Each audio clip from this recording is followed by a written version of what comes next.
YouTube viewers அனைவருக்கும் வணக்கம். நான் உங்களோட அலெக்ஸ். இன்றைக்கி நம்ம பார்க்க போகிற படம் PS சங்கர் டைரக்ஷனில், ஜிவி பிரகாஷ் மியூசிக்கில், ஜிவி பிரகாஷ், இவானா, பாரதி ராஜா, தீனா, ஞானசம்பந்த், வினோத் முன்னா மற்றும் பலர் நடிச்சிருக்க படம் தான் கல்வன். இந்த படத்தை ரிவ்யூ பார்க்க போகிறதுக்கு முன்னாடி இதுவரை நம்மளோட சேனல் சப்ஸ்கிரைப் பண்ணலையா, உடனே சப்ஸ்கிரைப் பண்ணுங்கள்.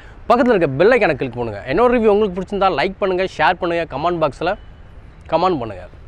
இந்த படத்தோட ஆன்லைன் கதை என்னென்னு பார்த்தோம்னா, ஒரு அடர்த்தியான ஃபாரஸ்ட் ஏரியாவில் இருக்கக்கூடிய ஒரு குக் கிராமத்தில் வாழக்கூடியவர் தான் ஜிவி பிரகாஷ். ஜிவி பிரகாஷோட க்ளோஸ் ஃப்ரெண்டு, சின்ன வயசுலேருந்தே வளரக்கூடிய ஃப்ரெண்டு தான் தீனா. இவங்க ரெண்டு பேருமே அந்த ஊரில் சின்ன சின்ன திருட்டு வேலைகள் பண்ணிகிட்டு இருக்கிறாங்க. என்ன மாதிரி திருட்டு வேலைங்கிறத நான் டீட்டெயிலாக கொஞ்சம் நேரம் கழிச்சு சொல்கிறேன். ஸோ சின்ன சின்ன திருட்டு வேலைகள் பண்ணிகிட்டு இருக்காங்க. அப்போது ஒரு வீட்டில் திருட போகும்போது தான் அங்கே இவானாவை மீட் பண்ணுறாங்க. மீட் பண்ண அடுத்த நாளே ஜிவி பிரகாஷுக்கு லவ் வந்தது. ஆஸ் யூஷுவல் ஒரு லவ் வருது. இவானா வந்து இந்த படத்தில் வந்து ஒரு நர்சிங் கோர்ஸ் படிச்சுட்டு இருக்கிறாங்க.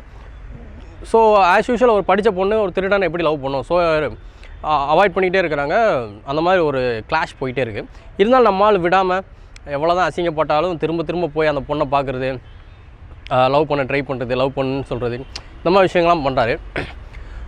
ஒரு ஸ்டேஜில் வந்து இவானா வந்து ஒரு கேம்புக்காக வெளியூர் போகிறாங்க. அங்கே ஒரு முதியோர் இல்லத்தில் வந்து சர்வீஸ் பண்ணிகிட்ருக்குறாங்க.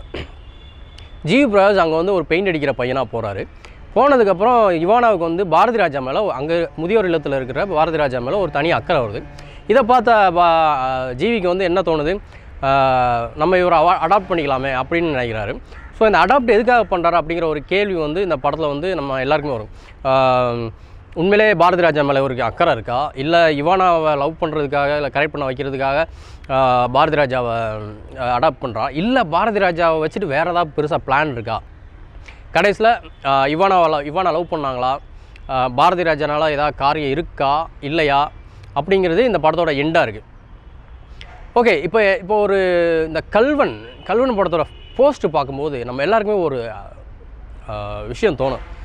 பின்னாடி நிறையா யானைகள் கூட்டம், நடுவில் வந்து ஜிவி ஒரு லுங்கியை கட்டிட்டு கையில் ஒரு குச்சியை வச்சுட்டு, இல்லாட்டி நிறைய யானைகள், 1-2 யானைகள் இறந்து கிடக்கிற மாதிரி, யானைகள் நிற்கிற மாதிரி, இவர் வந்து அப்படி பக்கத்தில் வந்து அதை தடை கொடுக்குற மாதிரி படுத்துருக்க மாதிரி இந்த போஸ்ட்லாம் பார்த்தோன்னே நம்ம எல்லாருக்குமே எப்படி தோணும், ஓ ஓகே கும்கி மாதிரி ஒரு படம் போல இருக்குது, ஒரு காட்டுக்குள்ளே யானையை வந்து மேய்க்கிறாரு, யானை அடக்குறாரு, இல்லை யானை சம்மந்தப்பட்ட ஒரு கதையாக இருக்கும்ட்டு நம்ம அப்படியே பயங்கரமாக யோசிச்சுட்டு போனால், இல்லை போஸ்டருக்கும் படத்துக்கும் சம்மந்தம் இல்லை. கதையில் என்ன ஒரு பிரச்சனைனா, இவர் வந்து ஒரு ஃபாரஸ்ட் ரேஞ்சர் ஆகணுங்கிற ஆசைப்படுறாரு. அது எப்படி ஊருக்குள்ளே திருட்டு வேலை பார்த்துக்கிட்டு ஃபாரஸ்ட் ரேஞ்சராக ஆகுறது எப்படி, எனக்கு ஒரு அதாவது போலீஸ் ஸ்டேஷனில் மாட்டுறாரு, போலீஸ்கிட்ட மாட்டுறாரு, அப்புறம் எப்படி இவருக்கு ஃபாரஸ்ட் ரேஞ்சரில்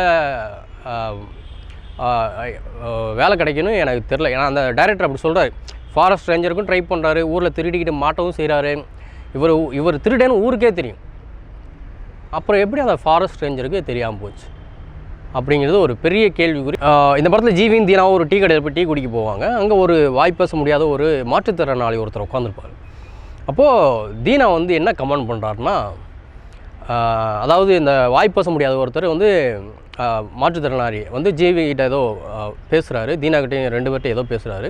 அப்போ தீனா என்ன கமெண்ட் பண்ணுறாருன்னா, நீ சும்மா பேசுனாலே பெப்ப, இதில் நீ வந்து ஏதோ ட்ரை பண்ண நினைக்கிறியா அப்படின்னு சொல்லி ஒரு கமெண்ட் பண்ணும்போது, அது வந்து ரொம்ப கொச்சைத்தனமாக, அதாவது மாற்றுத்திறனாளிகளையும் வந்து கேவலப்படுத்துகிற மாதிரி, அசிங்கப்படுத்துகிற மாதிரி இருக்குது. அவரால் பேச முடியல நமக்கு தெரியுதுல்ல, அப்புறம் எதுக்கு அந்த இடத்துல அதை ஏன் வைக்கணும், அந்த கதைக்கு அது தேவையே இல்லையே. ஒரு வாய் பேச முடியாத ஒருத்தரை வச்சு நீங்கள் வந்து ஒரு கேலி பண்ணி மற்றவங்களை சிரிக்க வைக்கிறதுல என்ன ஒரு ஆனந்தம் இருக்குதுன்னு எனக்கு தெரில. இது ஆக்சுவலாக மாற்றுத்திறனாளிகள் யாராவது இந்த போய் படத்தை பார்த்தாங்க அப்படின்னா இது ஒரு பிரச்சனையாகிறதுக்கு வாய்ப்பு இருக்குது. அந்த ஏன் கேஸ் போகிறது கூட வாய்ப்பு இருக்குது. ஏன்னா அப்படி இப்போ அந்த மாதிரி இருக்குது. நமக்கு என்ன தான் வந்து சுதந்திரம் இருக்குது, ஒருத்தரை வந்து பாடி ஷேம் பண்ண முடியும், ஒருத்தரை வந்து இந்த மாதிரி கமெண்ட் பண்ண முடியும், நம்ம அதில் ஹாப்பி ஆகலாம் அப்படின்னு நினச்சாலுமே அது வந்து தப்பு தான். அடுத்தவங்களை புண்படுத்துகிற மாதிரி நம்ம ஒரு விஷயம் பண்ணவே கூடாது. இப்போ நான் அந்த படத்தை ரிவ்யூ பண்ணுறேன்னா, ஒரு டைரக்டர் கேவலமாக டைரக்ட் பண்ணிட்டாரு, கேவலமாக நடிச்சிட்டாரு அப்படி சொல்ல முடியாது. இன்னும் கொஞ்சம் பெட்டராக போட்டிருக்கலாம், இன்னும் கொஞ்சம் அதை விட இன்னும் கொஞ்சம் பெட்டராக எடுத்துருக்கலாம் அப்படி தான் நான் சொல்ல முடியுமே தவிர அது கேவலம்னு சொல்ல முடியாது. நான் அவர் மூஞ்சிக்கு முன்னாடி போய் நான் கேவலம்னு சொன்னால் அவருக்கு எவ்வளோ ஹர்ட் ஆகும், அதை விட பெரிய வழியை கொடுக்கும் இந்த மாற்றுத்திறனாளிகள் முன்னாடி போய் நம்ம வந்து அவங்கள வந்து இந்த மாதிரி பெப்ப அப்படிங்கிறது. ஸோ அதை வந்து அவாய்ட் பண்ணியிருக்கலாம். அது வந்து மைனஸ் அப்படிலாம் கிடையாது, பெரிய தவறு. அது அந்த பேட்டர்ன்லேயே பார்க்கும்போது ஜிவியோட படங்கள்லாம் இப்போ கிட்டத்தட்ட அந்த மாதிரி எடுக்க ஆரம்பிச்சிட்டாங்க. அவர் வந்து ஒரு லோக்கல் பாயாகவே ஒரு ஒன்று சென்னை சைடுனா ஒரு சேரி பையனாக இருக்கிறாங்க, அந்த சைடுனா ஒரு திருடு பையனாக காட்டுறாங்க. இந்த மாதிரி ஜிவி வந்து இன்னும் கொஞ்சம் பெட்டராக ஸ்டோரி சூஸ் பண்ணலாமே அப்படின்னு ஒரு இது இருக்குது. ஏன்னா செட் ஆகலை, ஜிவிக்கு இந்த கதை செட் ஆகலை. அப்புறம் பாரதி ராஜா இந்த படத்தோட ப்ளஸ்ஸு மைனஸ்னால் இந்த படத்தோட மைனஸ் அப்படின்னு சொன்னோம்னா ஸ்டோரி, ஸ்க்ரீன் ப்ளே, ஜிவி. இது இந்த படத்தோட ப்ளஸ்ஸு அப்படின்னு சொன்னால் பாரதி ராஜா, தீனா, இவானா, இவங்க 3 பேருமே இந்த படத்தோட ப்ளஸ்ஸு. பாரதி ராஜா அல்டிமேட், நம்ம சொல்ல வேண்டாம். ஐயோ, நம்ம அவரை பற்றி விமர்சிக்க வேண்டிய ஸ்டேஜில் இல்லை. ஆக்சுவலாக அவர் கையெடுத்து கும்பிடக்கூடிய நம்ம ஸ்டேஜில் இருக்கிறோம், அவருக்கு நம்ம சல்யூட் பண்ண வேண்டிய ஸ்டேஜில் இருக்கோம். ஏன்னா ப்ரில்லியன்ட் ஆக்டிங். அதாவது ஒரு பாவமான, அதாவது எடுத்தோடனே நம்ம தூரத்துலேருந்து ஒரு வயசானவரை பார்ப்போம், பாவமாக இருக்கிறாரியா சார், இல்லாட்டி ஒரு சின்ன குழந்தைய பார்ப்போம், சமத்து பிள்ளையாக இருக்குப்பா, குட்டி க்யூட்டாக இருக்காங்க. ஆனால் அதை நம்ம பழகினதுக்கப்புறம் தான் தெரியும் நம்ம அது எவ்வளோ சேட்டை பிடிச்ச குழந்தை, இல்லை எவ்வளோ சேட்டை பிடிச்ச ஒரு வயசானவர் அந்த தாத்தா அப்படின்னு நமக்கு தெரியும். அந்த மாதிரி இவனுக்கு நம்பி அந்த தாத்தாவை வீட்டுக்கு கூட்டு போனால் அதுக்கப்புறம் நடக்கிற சேட்டைகள்லாம் இருக்கு இல்லையா, அது சூப்பராக இருக்குது. ஸோ பாரதி ராஜா வந்து அல்டிமேட்டு. பல இடங்களில் தீனாவை தாண்டி பல இடங்களில் பாரதி ராஜா நம்மளை அதிகமாக சிரிக்கிறார். தீனா வந்து இதில் கொஞ்சம் கம்மி தான் நினைக்கிறேன். தீனாவோட காமெடி நல்லாயிருக்கு, ஆனால் அதை தூக்கி சாப்பிட்ற அளவுக்கு பாரதி ராஜாவோட ஃபன்னு, ஆக்டிங்கு அதெல்லாம் சூப்பராக இருக்குது. முக்கியமாக பாரதி ராஜாவோட ஒரு சீன் நான் சொல்லி ஆகணும்.